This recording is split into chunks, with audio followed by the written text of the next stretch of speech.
Hi, my name is Joe. I'm with Joe Strong, going over the air squat. It means squat without weight, air, your body weight. So the hands can be wherever you want.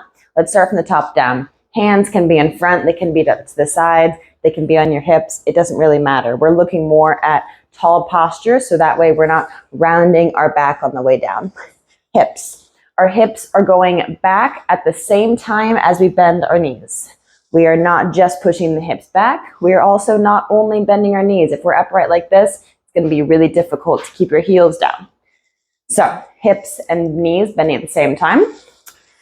Knees, they are going forward or out to the side. We just want to avoid squatting like this. This is the only thing that's going to be bad for the knees. It doesn't matter if you're crazy wide or narrow. It is going to actually depend on your hip mobility.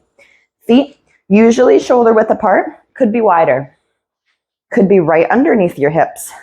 I've seen people do plenty of squats like this. It's going to be more focused on the quads. If your feet are wider, if your toes are pointed out, it'll be more focused on the glutes. You might have an easier time involving the hamstrings if your feet are a little wider. It depends on how your hips move.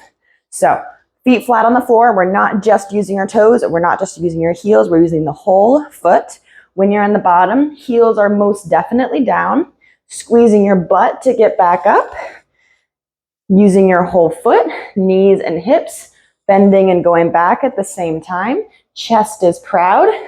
Your hands behind your head be called a prisoner squat. And then the last thing to talk about is where your hips are going in the bottom. So want to make sure you don't have a hip wink. A hip wink is when your hips go back and you don't maintain this lumbar spine. So if you're in the bottom, you feel your lower back and this happens, then you are doing what's called a hip wink. Want to avoid that. That will cause lower back pain, especially if you start adding weight to this. So only go as low as you can maintain that natural curve in your lumbar spine. Thanks for watching. Subscribe to the channel. Leave me some comments. Let me know what you think.